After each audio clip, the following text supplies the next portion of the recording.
bom que você chegou no meu querido e amigável bar.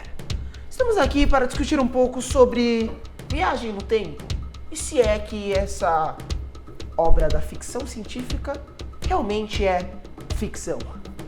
Então vamos lá, porque a gente tem...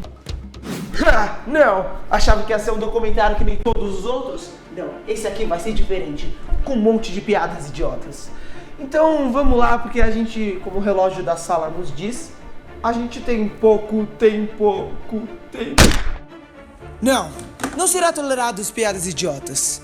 Mas se eu matei eu mesmo no passado, como posso estar vivo para conversar com vocês? Ah, não!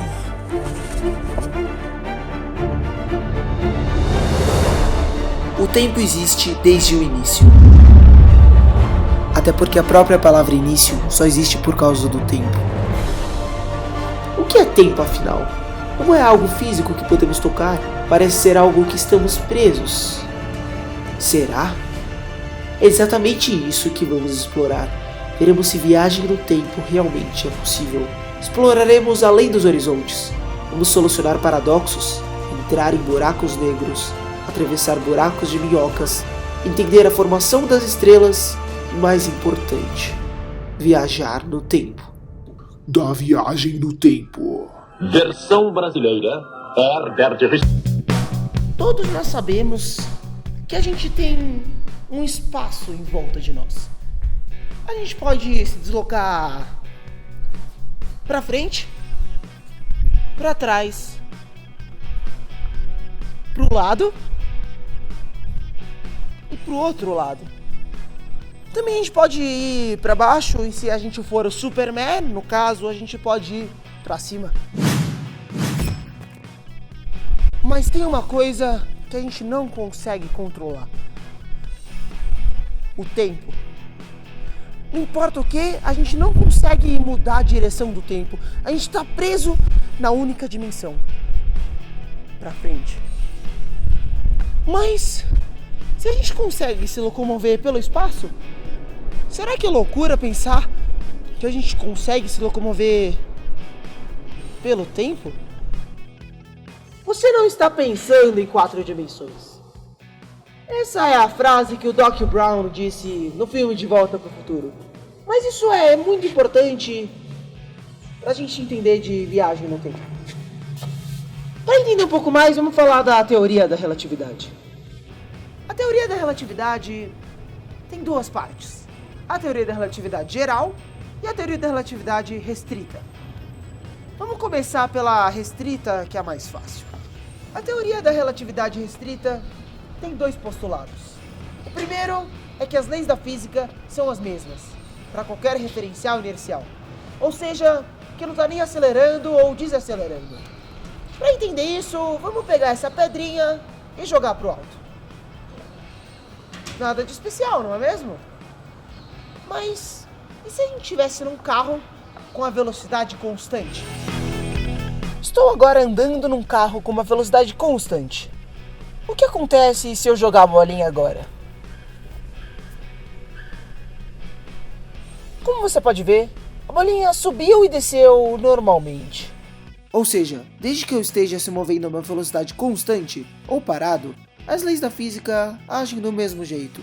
Mas de acordo com a teoria da relatividade, é impossível determinar se eu que estou me movendo ou se o universo inteiro está indo para trás. Afinal, não existe um ponto fixo no universo que pode servir como referência. O segundo princípio da relatividade é que a velocidade da luz é constante, independente do referencial. Mas como Einstein sabia disso? Eles apresentam nossos amigos Michelson e Morley. Mas pode chamar eles de dupla Michelson, que fica mais fácil. Em 1818, a Academia Francesa promoveu um concurso para tentar achar a melhor explicação da difração. Um cientista com o nome de Augustin-Jean Fresnel foi um dos participantes desse concurso. Ele propôs que a luz se comporta como uma onda. Mas para o juiz Simeon Poisson, essa ideia era tão absurda que, de acordo com ele, se fosse verdade, o ponto mais claro de uma sombra estaria em seu centro. François Arago, um outro juiz, decidiu fazer o experimento. E quando ele fez, ele viu que o ponto mais claro realmente fica no centro da sombra. Então, mais tarde, assim como ondas sonoras se propagam através de um meio, achavam que a luz também precisava de um meio para se locomover. Ondas sonoras e de água se propagam graças a partículas batendo uma nas outras, e a melhor forma de explicar a luz era dizer que ela se propaga do mesmo modo, por um meio, que foi chamado de éter. Mas como provar isso? É aí que o nosso amigo Michelson entra. Se o éter realmente fosse algo real, a Terra passaria por ele em sua órbita pelo Sol. Então ele propôs o seguinte experimento. Um feixe de luz é disparado e dividido em dois. Cada parte vai para um espelho e depois voltam e batem em um detector. Se o éter realmente existisse, a luz que viajasse contra o fluxo do éter se locomoveria mais devagar do que a luz viajando perpendicular. Então uma parte da luz chegaria antes da outra. Mas, ao fazer o experimento, não foi isso que aconteceu. E o éter foi desmistificado. Então, mais tarde, foi definido que a velocidade da luz é constante, independente do referencial. Bem, então já sabemos que a velocidade da luz é a mesma, independente de tudo. Mas já parou para pensar o quão louco isso é? Não? Então veremos. Imagine que um carro está andando a uma velocidade de 30 metros por segundo e o motorista joga uma bolinha para frente a uma velocidade de 50 metros por segundo. O que aconteceria? Bem, de acordo com Galileu, a velocidade da bolinha seria somada à velocidade do carro. Então a bolinha estaria se movendo a uma velocidade de 80 metros por segundo. Agora vamos imaginar que esse mesmo carro, ao invés de jogar uma bolinha, liga o farol. Qual seria a velocidade da luz nesse carro? De acordo com Galileu, seria a velocidade da luz mais a velocidade do carro. Mas lembre-se que a velocidade da luz é constante e é a mesma para todos os observadores. Então a luz não pode estar indo mais rápida do que sua velocidade. Ou seja, mesmo assim, a luz continua viajando com a mesma velocidade, a velocidade da luz. Einstein então propôs uma fórmula para somar velocidades, de tal forma que nunca ultrapasse a velocidade da luz. Peraí. Chega de blá blá blá e vamos logo pro assunto de viagem no tempo. Para ver a teoria da relatividade em ação, Einstein propôs um experimento hipotético. Imagine dois espelhos parados. Um fóton é liberado pela placa de baixo e fica refletindo. Cada ida e volta do fóton faz um relógio contar uma unidade de tempo. Lembre-se, o fóton viaja na velocidade da luz, então ele demora um certo período de tempo para bater na placa de cima e voltar para baixo. Tudo bem, até aí nada de excepcional. Mas agora vamos supor que um outro relógio de fótons igualzinho a esse está se movendo com uma velocidade constante e o fóton é soltado. Assim vemos que o fóton do relógio que está se movendo percorre uma distância maior do que o fóton do relógio que está parado. Então o tempo para o relógio que está se movendo passa mais devagar do que para o relógio parado. Mas se alguém estivesse se movimentando junto com o relógio que está se movendo, ele veria que o tempo do outro relógio estaria passando mais devagar. Isso significa que quanto mais rápido você viaja, mais devagar o tempo passa para você. Não, peraí. Produção, esqueci meu chapéu, passa pra mim aí. Valeu, Einstein. É o seguinte, vamos testar isso experimentalmente. Vem comigo. Tive uma ideia. Vem.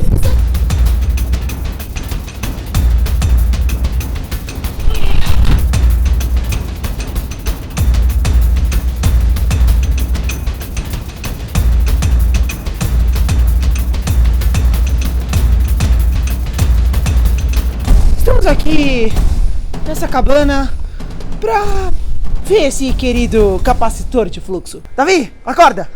Explica um pouco.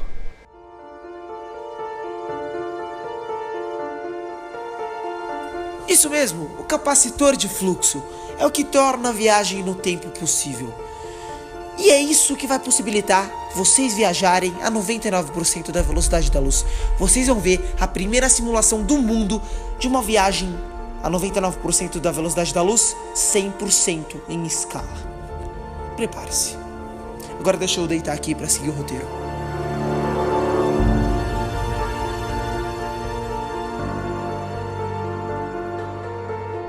Demorou, hein, Davi?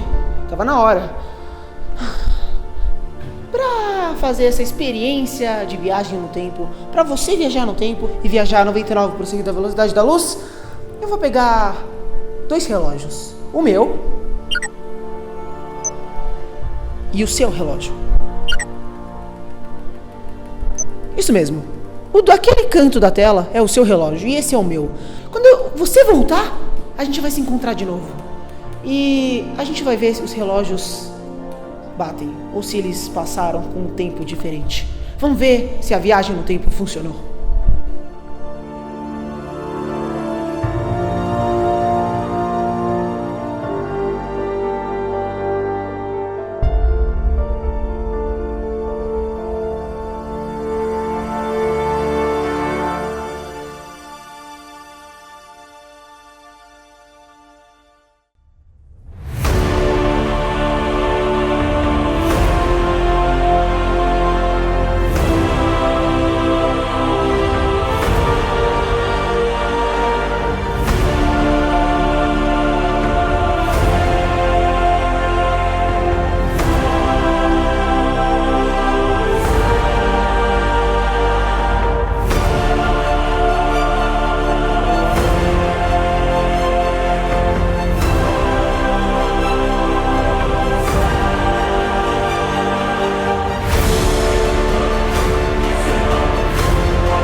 Que bom que você chegou.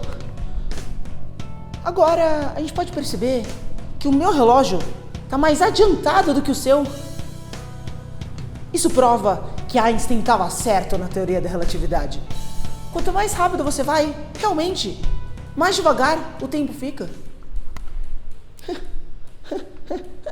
Mas quando vocês viajaram próximo à velocidade da luz, eu observei coisas estranhas daqui da Terra. Seu tamanho ficou menor. Imagine que a sua nave era composta por 3 naves menores. Vamos supor que a nave do meio liga um laser que vai para a nave da frente e para a de trás.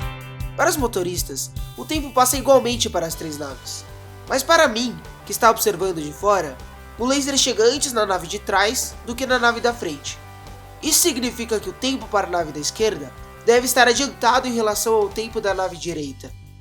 Então agora vamos imaginar que as naves ligam seus motores para irem mais rápido. Para os motoristas, os motores foram ligados ao mesmo tempo. Mas para mim, o motor da esquerda é ligado antes, já que o tempo da nave da esquerda está adiantado. Então eu vejo que a distância das naves diminui. E é por isso que sua nave ficou com um tamanho menor. Para você, o universo que estava se movendo, então o universo que ficou menor. Mas além da nave ficar menor, sua massa aumenta. Imagine 2 naves viajando em sentidos opostos com a mesma velocidade. Os 2 motoristas jogam uma bola que batem uma na outra e depois voltam para as suas naves. Tudo bem, até aí nada de incrível. Mas agora imagine que no referencial da nave de baixo, a nave de cima está viajando próximo à velocidade da luz. O que acontece? Bem, já que quanto mais rápido algo vai, mais devagar o tempo passa para ele, o tempo para a nave de cima passa mais devagar. Isso significa que a bola azul precisa ter mais massa para ter momento suficiente para fazer com que a bola vermelha volte para a nave de baixo. E essa ideia de que quanto mais rápido você vai, mais massivo você fica, é descrito na famosa equação E igual a mc ao quadrado, que descreve que esse simples clipe possuiria quantidades absurdas de energia. Qualquer objeto com massa possui muita energia. Muita energia faz pouca massa e pouca massa tem muita energia. Esse clipe, por exemplo, tem uma quantidade de 30.073 toneladas de TNT. E se eu derrubasse ele... Oh não! Foge!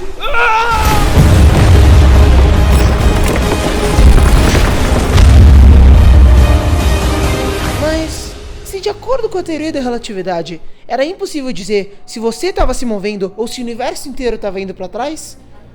Por que o tempo passou mais devagar para você do que para mim? A resposta está na gravidade. Vamos voltar para o experimento do carro.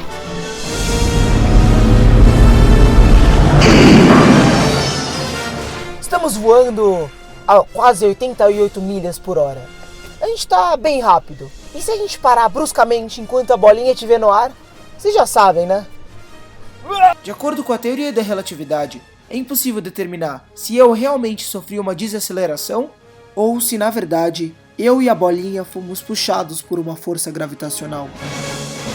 Espera um pouco, mas o que exatamente é gravidade? A gravidade nada mais é que a distorção quadridimensional do tecido do espaço-tempo causada por um objeto massivo ou apenas com energia. Não entendeu? Então bora entender. Bora pegar essa bolinha e colocar nesse tecido elástico. Se jogarmos uma bolinha, ela orbita a bola central. É por isso que a Lua orbita a Terra.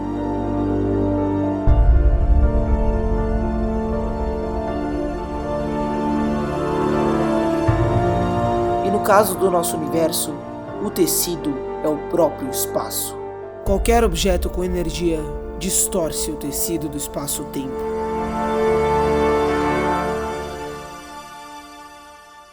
E é assim que a gravidade funciona. É por isso que se eu pegar uma garrafa e jogar pra longe, ela quebra. Mas há mais coisas estranhas que acontecem com a gravidade. Inclusive, quanto mais gravidade, mais devagar o tempo passa pra você. A gravidade retarda o tempo. Imagine a seguinte situação. Você está dentro de um elevador e de repente o cabo de aço se rompe. O elevador está sendo atraído pela gravidade da Terra. Está caindo cada vez mais rápido com uma aceleração de 9,81 metros por segundo ao quadrado. Você tem poucos segundos de vida. O que faria?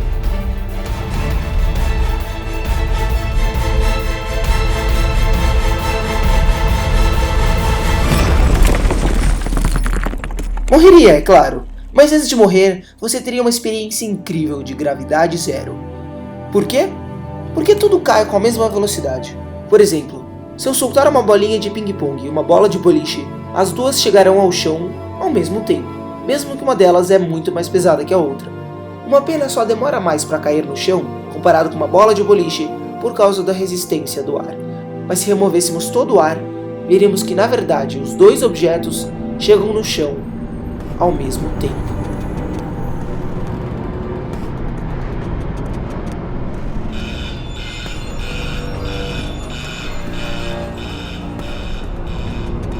It takes 3 hours to pump out the 800,000 cubic feet of air from the chamber. Okay, we dropped 2 millitorr in the last 30 minutes. But once it's complete, there's a near perfect vacuum inside. 6104 manual, 10% open. Station 1, go for drop. PCB 30-1, pressure set point at 240 psi. We are go for drop. 10, 9, 8, 7, 6, 5, 4. Cameras on. 2, 1. Release.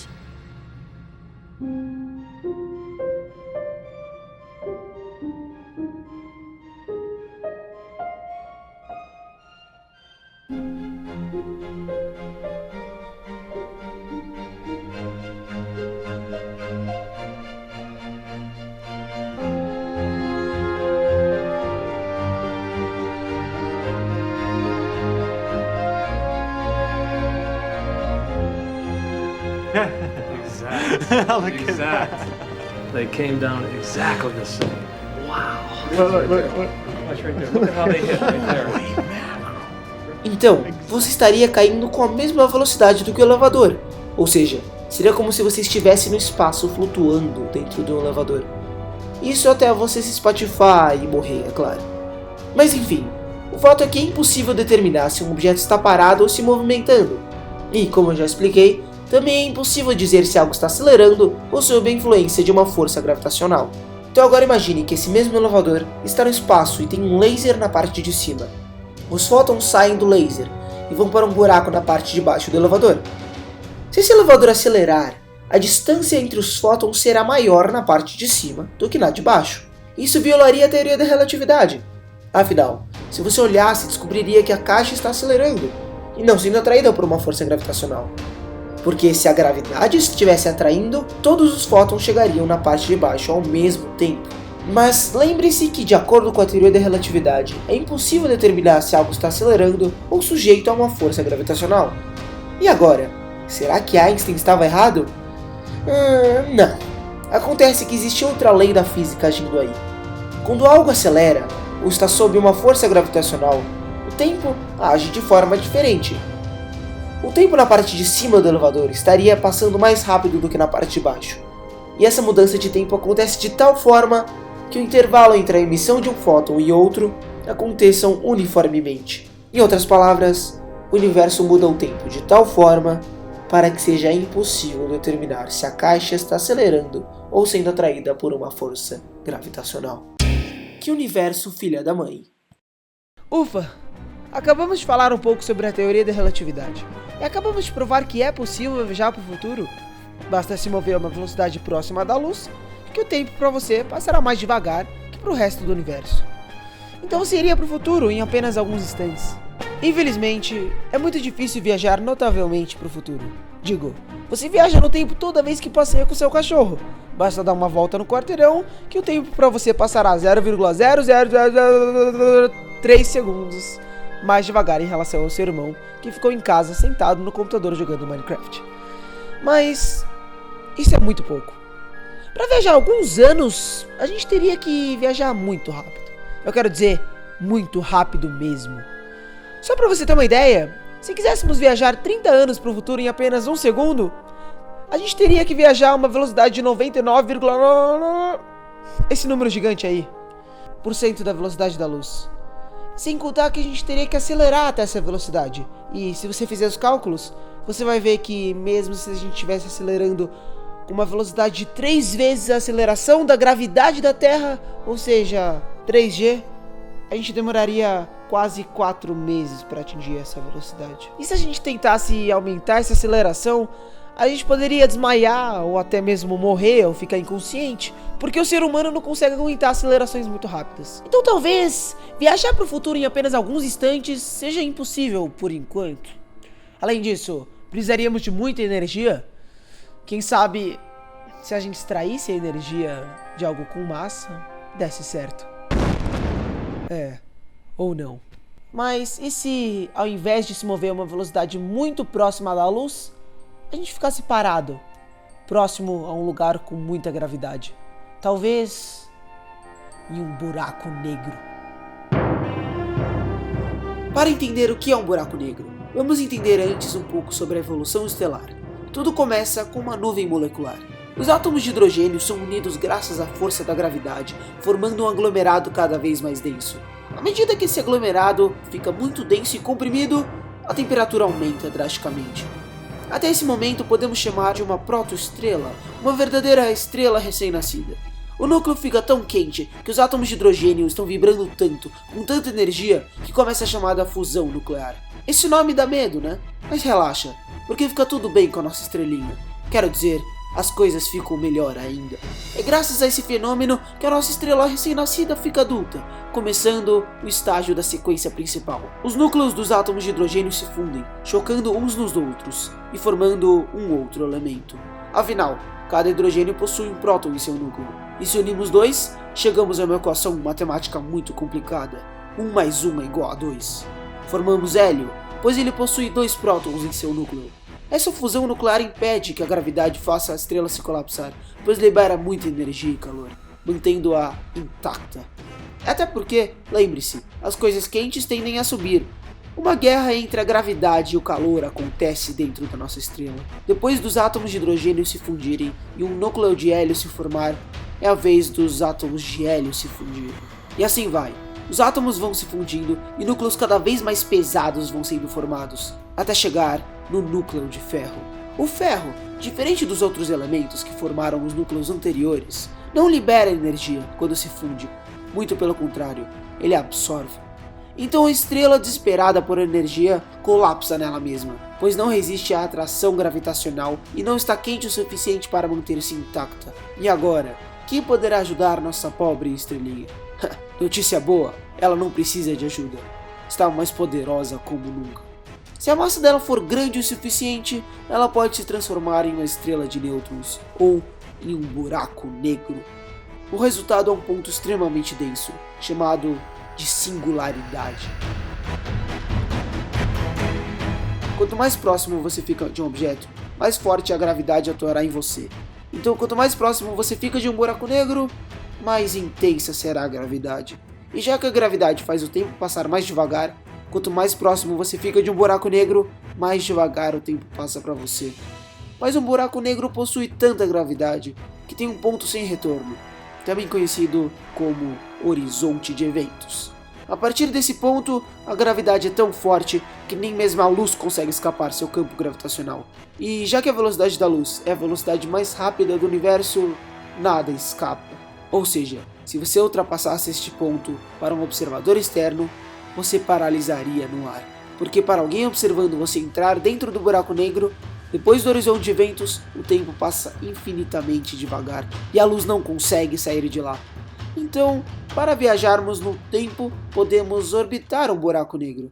Precisamos chegar perto o suficiente para o tempo passar bem devagar, mas não tão perto, para não correr perigo de entrar dentro do horizonte de eventos. Assim poderíamos voltar para a Terra e descobrir que viajamos para o futuro distante. Interessante. A gente acabou de concluir que é possível fisicamente viajar para o futuro, mas e para o passado? É aí que o assunto começa a complicar. Um ponto leva tempo para afetar ou se comunicar com outro. Não é instantâneo. A teoria da relatividade nos diz que a velocidade máxima que um ponto do universo pode afetar o outro ou se comunicar é de aproximadamente 300 milhões de metros por segundo. Se chama a velocidade da causalidade. Mas espera aí, essa não era a velocidade da luz? Por que a velocidade da luz é a mesma da velocidade da causalidade? Será que é coincidência? Não. A resposta está na massa.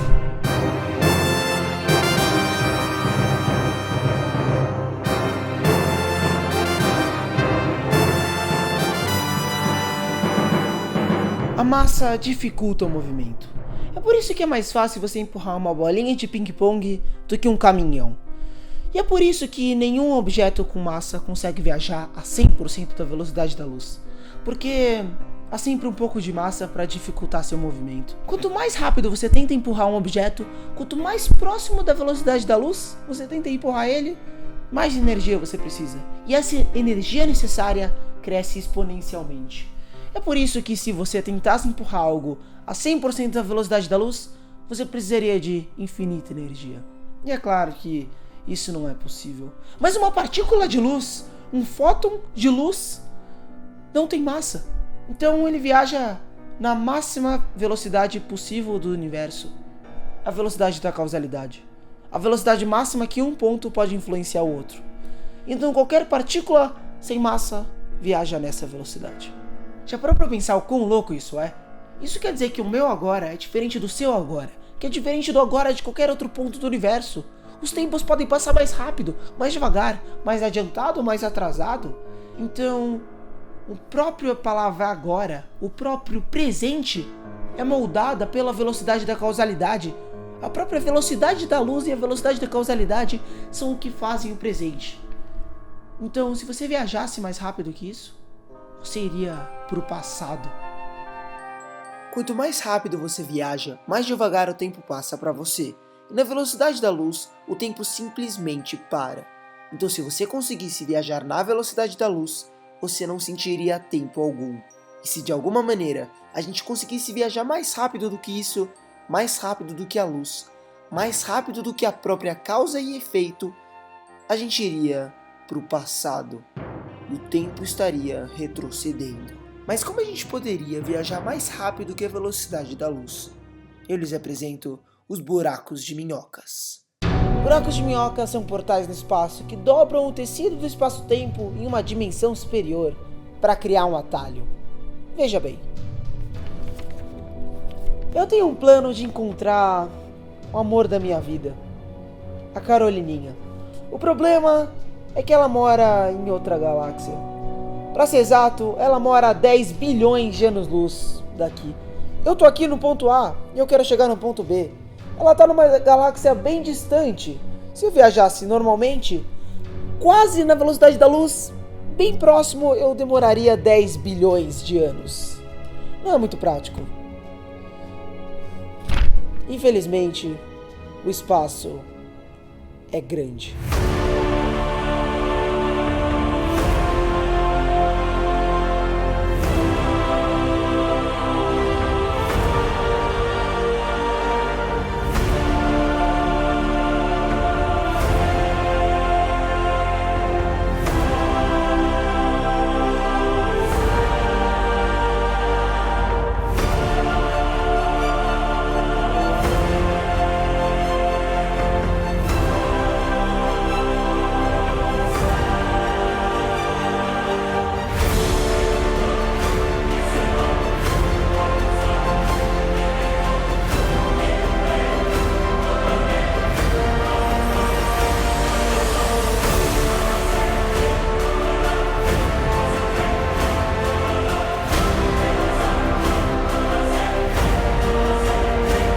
Pois é, vamos dizer que eu estou um pouco impaciente, porque eu não quero esperar a minha amada morrer. É aí que os nossos buracos de minhoca entram. Uma alternativa, um atalho que eu posso fazer é simplesmente pegar esse universo, esse papel bidimensional com 2 dimensões e dobrar em um espaço tridimensional, fazendo um atalho. Assim eu posso viajar do ponto A ao ponto B instantaneamente, como se os dois estivessem um do lado do outro, enquanto a luz e qualquer outra coisa teria que percorrer essa distância. Mas no nosso caso, que a gente vive num universo 3D, a gente teria que dobrar o tecido do espaço-tempo em um espaço 4D. Mas como a gente poderia fazer isso? Davi Berê, é com você! Hoje eu vou ensinar como fazer um buraco de minhoca usando uma estrela supermassiva e energia negativa. Primeiro, você precisa pegar a estrela e amassar bem amassadinho, esperar ela virar um buraco negro. Agora que você fez um buraco negro com toda a matéria comprimidinha em um ponto só, você gira bem rápido, bem, até formar um buraco negro de Kerr. Agora que formou um buraco negro de Kerr com uma singularidade em anel, você pega o seu pote de energia negativa. Agora que você está girando bem giradinho, não para, não pode parar de girar, não. Senão volta a ser um buraco negro. A singularidade tem que estar em anel. Agora você gira, pega o pote de energia negativa, abre o pote e coloca o seu buraco negro de Kerr. Ah, e é claro, eu já tava me esquecendo de colocar umas gotinhas de corante.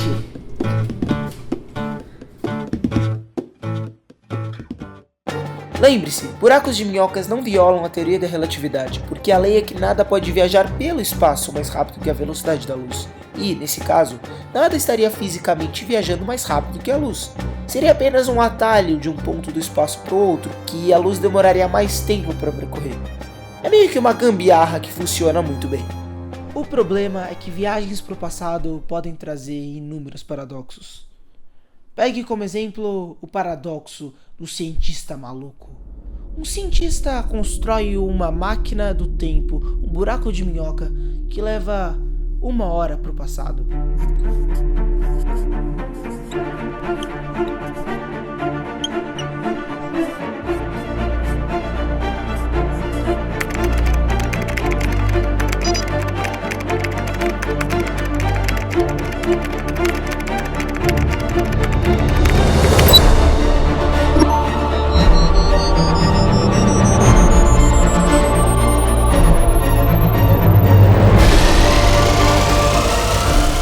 cientista prepara uma arma e vai atirar nele mesmo 1 hora pro passado. Se ele puxar o gatilho, o que acontece? É um paradoxo. Não faz sentido.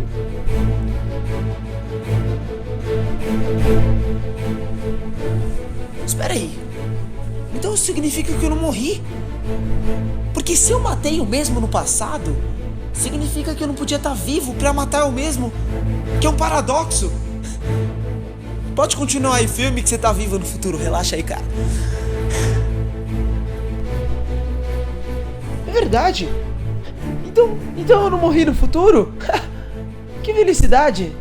Mas então viagens pro passado não são possíveis? Felizmente, há possíveis soluções para esse paradoxo. Por exemplo, o cientista poderia simplesmente desistir de atirar. Ou errar a mira, ele não perceber. Afinal, se tudo é feito de partículas, tudo obedece às leis da física, tudo deve agir de tal modo para que isso não aconteça. Outra opção é a existência de universos paralelos. Talvez, ao abrir um buraco de minhoca, esse não seja ele, seja uma cópia idêntica a ele de outro universo. A teoria dos multiversos diz que podem haver infinitos universos, idênticos ou diferentes e totalmente diferentes do nosso. Stephen Hawking, por exemplo, não gosta da ideia de viagens para o passado. Ele acha que deve ter alguma lei da física que impede isso. Talvez a parede do buraco de minhoca se colapsaria nela mesma por causa da imensa gravidade. Por isso que a gente precisaria de energia negativa. Só que ninguém sabe o que é energia negativa. Ninguém sabe se é possível conseguir e como conseguir. Porque pensa assim, você teria que tirar toda a energia de um ponto e tirar mais ainda, deixando uma quantidade negativa de energia para poder repelir a parede dos buracos de minhoca e impedir que elas se colapsem nelas mesmas. Mas talvez há outros meios de viagem mais rápidas que a luz. Eles representam os Warp Drives. Eu sei o que você tá pensando, mas isso não é aquela coisa que usam lá no filme do Star Trek? Sim, mas a questão é que isso teoricamente pode ser possível. Warp Drives permitem viagens mais rápidas que a velocidade da luz. A ideia é comprimir o espaço da frente da nave e expandir o espaço de trás. Assim você poderia, teoricamente, surfar em uma espécie de bolha feita do tecido do espaço-tempo. E melhor, você nem sentiria aceleração alguma, já que o espaço estaria se movendo junto com você. O problema é que para expandir o espaço de trás da nave, a gente teria que fazer uma espécie de força gravitacional de repulsão para repelir o espaço em volta. E para isso a gente precisaria de energia negativa. Se bem que talvez seja possível usar apenas as propriedades quânticas, como por exemplo o efeito Casimir. Assim como com os buracos de minhocas, Warp Drives também não violariam a teoria da relatividade, porque a lei é que nada pode viajar pelo espaço mais rápido que a velocidade da luz. Mas nesse caso, nada estaria fisicamente viajando mais rápido que a luz, porque o próprio espaço estaria se movendo junto com você. Eu acho que já tá na hora da gente falar de loops casuais. Loops casuais são loops no tempo, que o fato de você ter voltado no tempo e feito algo é o que causou você ter voltado no tempo. Imagine que eu dei para mim mesmo no passado um celular. Eu coloquei do meu lado. Assim, quando eu olho para o lado, eu vejo um celular. Eu pego esse celular e roubo esse celular. Aí, quando o tempo passa, eu decido voltar para o passado para dar para mim mesmo no passado um celular. E o ciclo vai se repetindo. É um loop infinito. Agora que você aprendeu um pouco sobre loops casuais, tá na hora de falar um pouco mais sobre coisas mais complexas. Especificamente, o segredo do universo. Isso mesmo, você aprendeu a sua vida inteira que o segredo do universo é 42? Pois você está enganado. O segredo do universo é... Prepare-se, o segredo do universo é...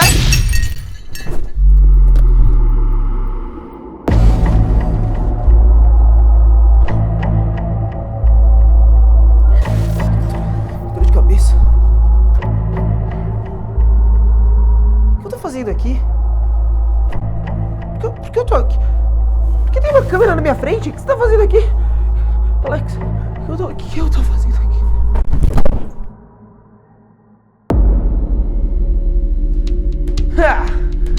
Que bom que você chegou no meu querido e amigável bar. Estamos aqui para discutir um pouco sobre viagem no tempo. E se é que essa obra da ficção científica realmente é ficção.